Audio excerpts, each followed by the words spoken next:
आज 26 सितंबर है, दिन शुक्रवार। आइए जानते हैं बिहार की 30 फटाफट बड़ी खबरों को। और इस न्यूज़ को आप किस जगह से देख रहे हैं, हमें कमेंट बॉक्स में ज़रूर बताएं।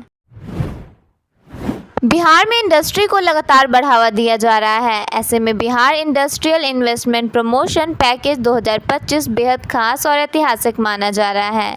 उद्योग मंत्री के मुताबिक यह पैकेज न केवल निवेश को आकर्षित करेगा, बल्कि रोजगार के नए अवसर भी मिलेंगे।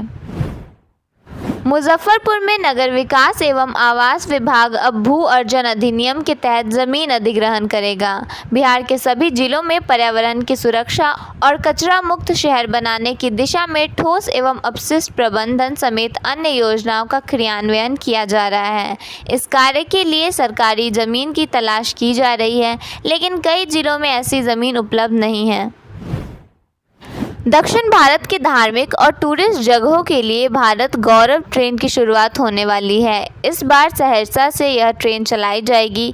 इसे लेकर क्षेत्रीय प्रबंधक राजेश कुमार सिन्हा ने पूरी जानकारी दी। करीब 12 से 13 दिन का सफर होने वाला है।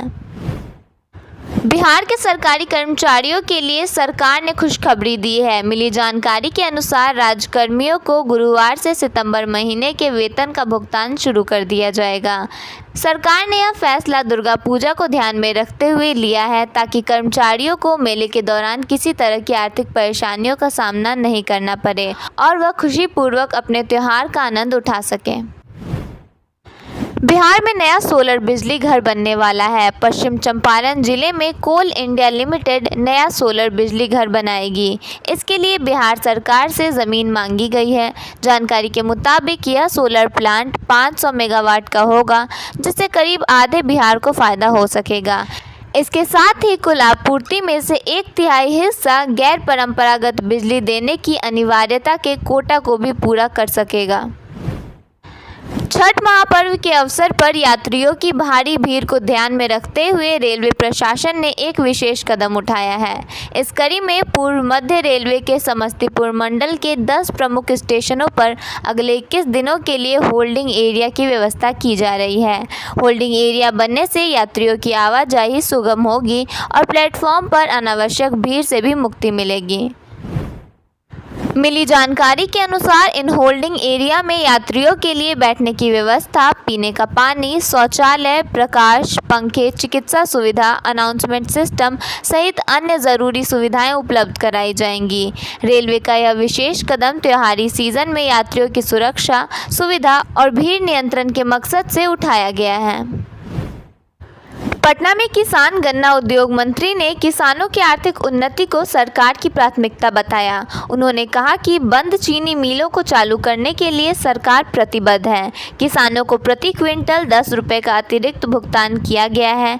कृषि यंत्र और बीज पर 50% अनुदान दिया जा रहा है।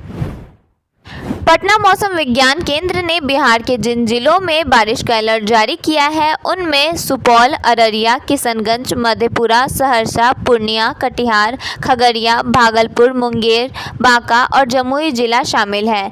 इन जिलों में 28 सितंबर तक औसत दर्जे की बारिश और 30 से 40 किमी प्रति घंटे की गति से हवा चल सकती है। मुख्यमंत्री महिला रोजगार योजना के अंतर्गत मधुबनी जिले में महिलाओं को आर्थिक सहायता मिलेगी। पहली किश्त के रूप में 10,000 रुपये सीधे बैंक खाते में ट्रांसफ़र किए जाएंगे। यह योजना महिलाओं को स्वरोजगार के लिए प्रोत्साहित करेगी। जीविका एवं सहायता समूह से जुड़ी महिलाएं इस योजना के लिए आवेदन कर सकती हैं। सरकार का लक्ष्य महिलाओं को आत्मनिर्भर बनाना है। मुख्यमंत्री नीतीश कुमार ने भागलपुर के धुआबे में 301 करोड़ रुपए की विकास योजनाओं का शिलान्यास किया। उन्होंने हर घर पर सौर ऊर्जा लगाने का वादा किया और पूर्व विधायक सदानंद सिंह की प्रतिमा का अनावरण किया। नीतीश कुमार ने अपनी सरकार की उपलब्धियों को गिनाते हुए कहा कि बिहार में कानून व्यवस्था सुधरी है, शिक्षा और स्वास्थ्य सेवाओं में सुधार हुआ है और रोजगार के अवसर बढ़े हैं। बिहार में आर्थिक अपराध इकाई ने आय से अधिक संपत्ति के मामले में समस्तीपुर के विद्युत अधीक्षण अभियंता विवेकानंद के 6 ठिकानों पर छापेमारी की। कार्रवाई में फ्लैट, शॉपिंग मॉल, निवेश, जमीन और संदिग्ध बैंक खातों से जुड़े अहम दस्तावेज बरामद हुए हैं। प्रारंभिक जांच में 77% से अधिक संपत्ति अवैध पाई गई है। बिहार के साहिबगंज अरेराज बेतिया NH1W को हाइब्रिड NUTD मोड पर 4 लेन ग्रीनफील्ड हाईवे के रूप में विकसित करने के प्रस्ताव को मंजूरी मिल गई है। केंद्र सरकार ने बुधवार को इसे मंजूरी प्रदान की है। इस योजना पर 3,822 करोड़ रुपए की लागत आएगी। प्राप्त जानकारी के मुताबिक 78.94 किमी लंबा यह हाईवे पटना को बेतिया से जोड़ेगा। इसके अलावा वैशाली, सारण, सिवान, गोपालगंज, मुजफ्फरपुर, पूर्वी व पश्चिमी चंपारण जैसे जिलों को भी मजबूत कनेक्टिविटी देगा। पटना हाई कोर्ट ने निजी वाहनों पर पदनाम लिखने के मामले में सख्ती दिखाई है।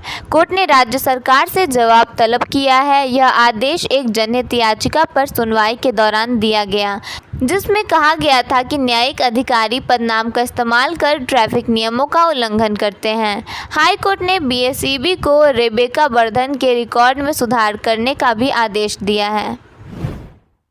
बिहार सरकार युवाओं को आत्मनिर्भर बनाने के लिए कौशल विकास प्रशिक्षण कार्यक्रम शुरू कर रही है। उद्योग विभाग और TRTC पटना द्वारा 6 अक्टूबर से निःशुल्क प्रशिक्षण दिया जाएगा। यह आवासीय कार्यक्रम 3 महीने का होगा, जिसमें CNC lathe milling tool and die making और AC फ्रिज रिपेयरिंग जैसे कोर्स शामिल हैं। BSSC ऑफिस अटेंडेंट भर्ती के लिए आवेदन की लास्ट डेट को 14 अक्टूबर तक एक्सटेंड कर दिया गया है। जो भी अभ्यर्थी 10वीं कक्षा उत्तीर्ण है और सरकारी नौकरी की तलाश में हैं, वे जल्द से जल्द ऑनलाइन माध्यम से आवेदन प्रक्रिया पूर्ण कर लें। इस भर्ती के माध्यम से कुल 3,727 पदों पर नियुक्तियां की जाएंगी। पटना जिले के सरकारी स्कूलों में 10वीं से 12वीं तक के छात्रों के लिए प्रतियोगी परीक्षाओं की ऑनलाइन कोचिंग शुरू होगी।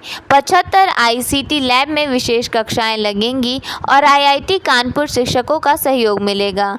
गणित, विज्ञान, अंग्रेजी जैसे विषयों की कोचिंग दी जाएगी तथा SSC जैसी परीक्षाओं की तैयारी भी कराई जाएगी।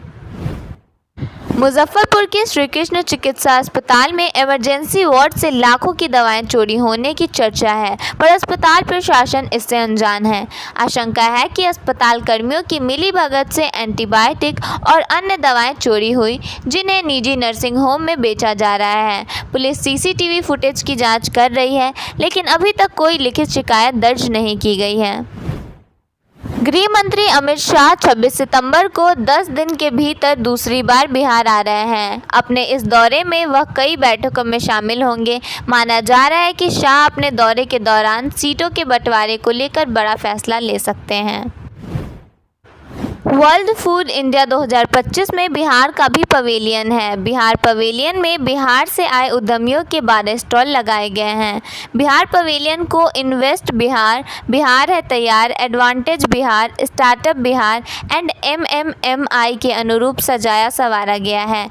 इसका मकसद देश विदेश के अधिक से अधिक निवेशकों को खाद्य प्रसंस्करण क्षेत्र में निवेश के लिए आकर्षित करना है और विदेशी निवेशक बिहार में निवेश को लेकर उत्सुक दिख रहे हैं।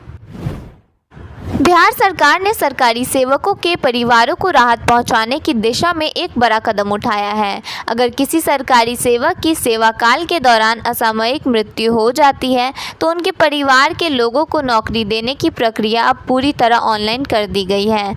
इसके लिए अनुकंपा नियुक्ति और निगरानी प्रणाली नाम का एक नया पोर्टल anukampaniukti.bihar.government.in विकसित किया गया है।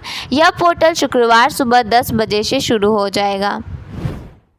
गुरुवार को बिहार के डिप्टी CM सम्राट चौधरी के आवास पर बीजेपी जिला कोर कमेटी की बैठक हुई। बैठक की जानकारी देते हुए पूर्व मंत्री सुरेश शर्मा ने मीडिया से कहा कि पार्टी चुनाव में हर जाति के उम्मीदवारों को टिकट देने की तैयारी में है।